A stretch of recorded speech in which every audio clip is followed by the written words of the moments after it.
Hi, my name is Keith Bartlett, and I'm a musician by calling and trade. So my dad kept bringing home musical instruments for me to try, and eventually got us, my brother and me, on the stage as singing, and he always encouraged that. By the time we were 7 or 8, there was these shows in Saskatchewan called the ACT Amateur Hours, and they would come to radio microphones and they would broadcast from town halls, and he would put us in, enter that.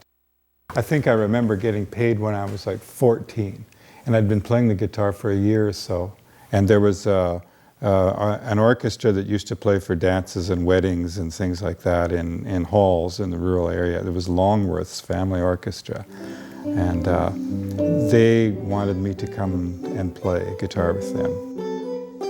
When I was still in high school, I watched Lenny Bro, who was then living in Winnipeg, and he had his own TV show when he was 18 playing jazz.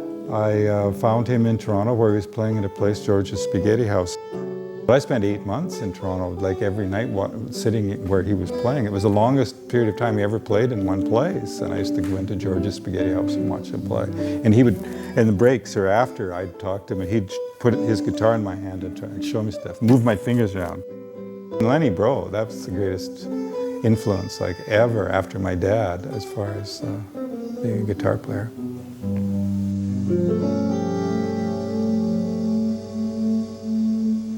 When I was in Ecuador, I was actually able to play at the concert at the National Center of the Arts called the Casa de la Cultura Ecuatoriana. And on the way there, we took a different route from Otavalo to Quito through a back mountain road pass. We got stopped by an army patrol, one of the generals of the 3 generals running the country.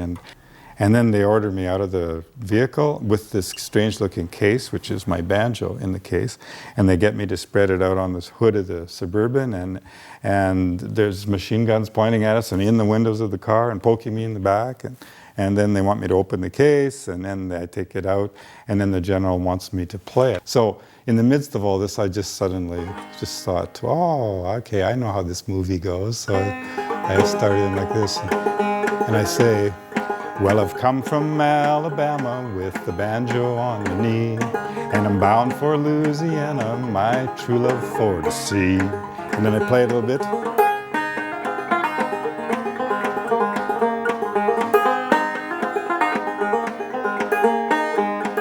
Oh, Susanna, oh, don't you cry for me, for I'm bound for Louisiana with my banjo on my knee. So, but by this point, the general started to smile, the rifles all come down, everybody relaxes, and then the general waves us on, and we're free to go. There's no further search of the vehicle, or it's all over. So that was the day the banjo saved my life. 1, 2, and 3, 4, and I didn't like to teach at all until I was over 40 years old. And then I learned I could do it. And so then I started doing it. And then I realized that it was a way for me to actually sit and play the guitar lots, keep my hands moving on the string or the banjo or the fiddle or whatever. So now I just really love it because it's like a shared moment, like the sun's coming in, and the light's coming in the window, and it sounds nice, and we get to spend that magical time like with music. And afterwards, you feel like, whoa, why was something different? So that's why I like teaching. And then I feel that I'll be able to keep doing what I'm doing and play and teach here and play some concerts around Saskatchewan, but also travel to places. I'd like to go back to Ecuador, and I'd like to go to Korea, and I'd like to go to a few places and perform, but come back, you see. So I still, that's what I'm looking forward to. I'm planning to live to be 115, by the way, so I've got, just coming into my prime, actually, I hope.